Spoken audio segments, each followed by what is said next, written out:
तर पहिल्या दिवशीच गेली होती. तर काही काही म्हणजे म्हणतात हे शुभ असतं, तर हे नारळ म्हणजे आपलं काहीतरी येणारं संकट ओढून घेत असतं. तर पहिल्या गुरुवारच्या नंतर आमच्यावर आहे ना खूप मोठे मोठे संकट येऊन गेले बरं का. तर या नारळाने ना हे ओढून घेतलेले आहेत. तर 2 गुरुवार आमचे असे गेले, घरात पूर्ण असे आमचे पेशंट होते आणि आज आहे 4था गुरुवार आणि आज सगळे पेशंट आमचे नीट झालेले आहेत. तर हे पाही नारळाला तडा गेलाय. तर अंधश्रद्धा म्हणा किंवा श्रद्धा म्हणा,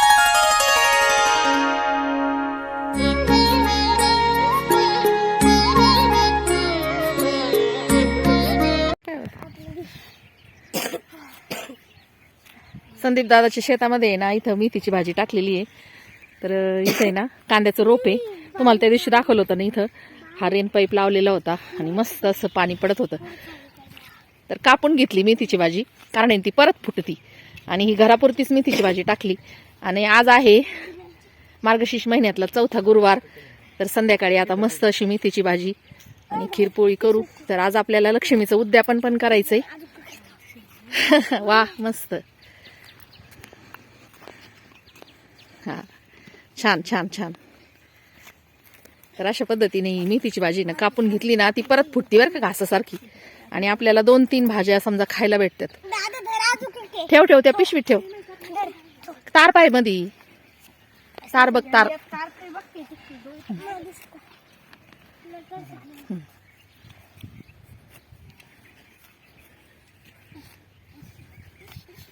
घे घे. बस झाली एका भाजीची, जास्त नाही.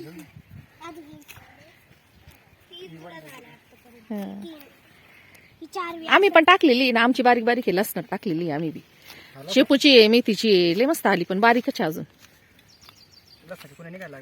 हा उन्हाळ्यात पाहिजे बरं का इथं भाजी, सावलीला उन्हाळ्यात. हा उन्हाळ्यात लय भारी ती.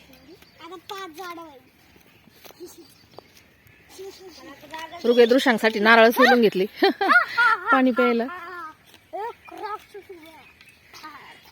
आता काय झालं, ऋगवेदृषांची आहे ना शाळेमध्ये गॅदरिंग आहे, त्यामुळे आता यांना सुट्टीच आहे, कारण यांनी काही कार्यक्रमामध्ये भाग नाही घेतला आणि आता घेऊ पण शकत नाही. त्यामुळं 2-4 दिवस अजून यांना सुट्टीची आहे का नाही, मस्त आराम करायला. बस झाली, अरे बस एक भाजी झाली, संध्याकाळी बस झालं. तार बघ ऋषांग पडशी. काय गदारोळ चालू आहे? हा दुखण्यातून उठले लगेच सुरू झाला गदारोळ. नमस्कार मैत्रिणींनो, शुभ सकाळ सर्वांना. आपला शेतमळा या चॅनलमध्ये आपलं पुन्हा स्वागत आहे. तर आमच्या घरात आता पुन्हा झालेली आहे मुलांची चिवचिव सुरू. तर 8 दिवस घर एकदम शांत होतं, मुलं आजारी होते, पण आता झाली पुन्हा त्यांचा गदारोळ. नवीन साडी पाहिजे, घेऊन द्यावे. ते आंघोळ करता करता बाहेर आले बाथरूमच्या. आणि मैत्रिणींना खूप अशी थंडी आहे. थंडीमुळे काय झालंय, देवपूजा करायला सुद्धा आहे ना फुलं नाही, फुलांवर आहे ना मवा पडलाय बारीक बारीक. तर इथे आहे ना ही कुंडीतली जी जास्वंदी आहे ना, पायाला आहे ना असा मवा पडलाय, बारीक बारीक किडे पडलेत. तर काल मी ही उन्हात ठेवलं होतं ना झाड, तर बा मस्त असं फुल उमललंय बरं का याला. आणि इकडं पण पहा याला. तर ही पण लाल रंगाची जास्वंदी आहे आणि ही अशी गुलाबी रंगाची आहे, डार्क गुलाबी रंगाची. तर एकच फुलं आलं याला आणि फुलाला पण भरपूर असा मवा आहे. तर इथे ना आम्ही आळूच्या पानाचं बेटडं लावणार आहोत. हा खांदा बरं दोघं, अरे एक एक एक एक जण.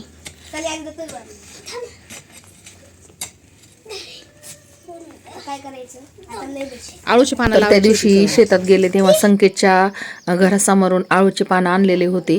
तर ते आळूचे पानं आहे ना तोंडामध्ये गेल्यावर खो खो करत नाही, तर त्यामुळं आहे ना ते गावरान आळूचे पानं मला लावायचे होते. आणि आपल्या ब्लॅकबेरीला पहा किती बेरी आल्यात मस्त अशा. तर मुलं रोज खातात बरं का. ऋषांगला तर नादच लागलाय, त्याला आहे ना खूप आंबट गोड असं आवडत असतं, तर रोजच त्याला ब्लॅकबेरी आवडतात. जे ना आता लक्ष्मीचं उद्यापन आहे, तर त्यामुळे अंगण सारवायचंय. तर ज्योतीने शेण आणून ठेवलं इथं, मस्त असं आपलं शेणाने सारवायचं अंगण आहे. हा भेटली का? खाऊ नको, ती आंबट असते ना.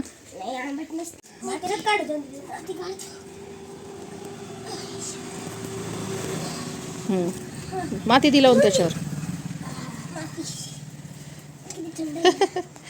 तुम्हाला आवडतात ना आळूच्या पानाच्या वड्या? शाळेत नेला पण होता आपल्याला, एक नाही.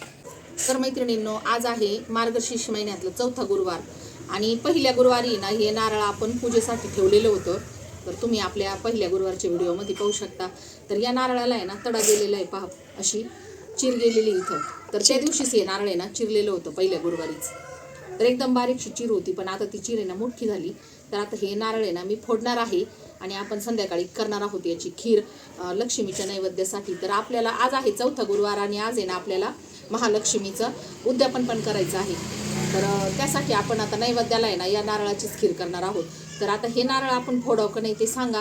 आणि याला जवळ अशी ना आडवी चिर गेलेली आहे नारळाला. तर पहिल्या दिवशीच गेली होती. तर काही म्हणजे म्हणतात हे शुभ असतं. तर हे नारळ म्हणजे आपलं काहीतरी येणारं संकट ओढून घेत असतं. तर पहिल्या गुरुवारच्या नंतर आमच्यावर आहे ना खूप मोठे संकट येऊन गेले बरं का. तर या नारळाने ना हे ओढून घेतलेले आहेत. तर 2 गुरुवार आमचे असे गेले, घरात पूर्ण असे आमचे पेशंट होते आणि आज आहे चौथा गुरुवार आणि आज सगळे पेशंट आमचे नीट झालेले आहेत. तर हे नारळाला तडा गेला आहे. तर अंधश्रद्धा म्हणा किंवा श्रद्धा म्हणा. तर आपण आता हे नारळ आहे ना फोडू.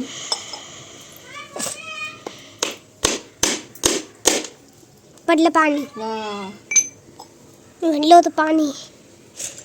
ओ वा, एवढंच पाणी निघलं. नारळ खराब पण व्हायला लागलं होतं. बरं झालं फोडलं ते. एवढं पाणी निघालं. तुला आवडतं ना? तुझा हा अवतार तुला पाहून माझ्यावर ओरडतील, उन्हदुन बोलतील, त्यांच्या सख्याही तुला हसतील. तुझा राडोशाला बैस. मैत्रिणी गेल्या म्हणजे मी सांगते त्यांना. म्हातारी रागवली, मनोमन संतापली.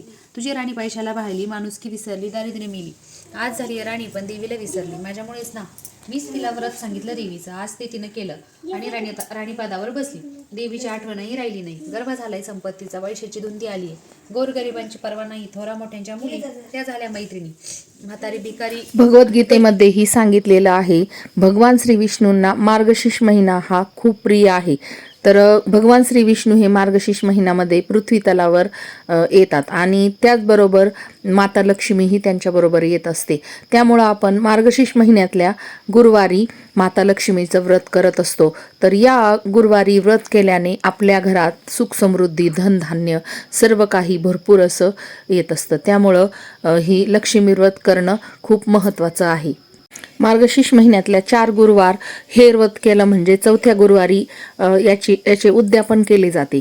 तर 5 सुवासिनींना किंवा कुमारिकेला बोलवून आणि त्यांची ओटी भरून त्यांना कथेची पुस्तकं आणि फळ देऊन तर अशा पद्धतीने त्यांना हळदी कुंकू लावून आणि त्यांची पूजा केली जाते. तर आम्हीही आज चौथ्या गुरुवारी उद्यापन केलेलं आहे आणि छान अशी खीर पोळीचा स्वयंपाक केलेला आहे. तर मस्त असं नैवेद्य केलाय, खीर पोळी आणि मेथीची भाजी.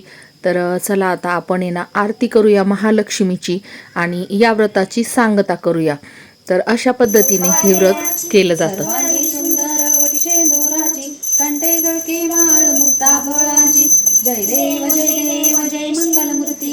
तर मैत्रिणींनो, हे मार्गशीर्ष महिन्यातलं महालक्ष्मीचं व्रत केल्याने आपल्या घरातील बरेचसे संकट, दारिद्र्य दूर पळून जात असते. तर हे व्रत नक्की करावं मार्गशीर्ष महिन्यातलं. तर अशा पद्धतीने आम्ही आता ही व्रताची सांगता केलेली आहे. चला तर भेटूया पुन्हा अशाच नवीन आणि छानशा व्हिडिओमध्ये.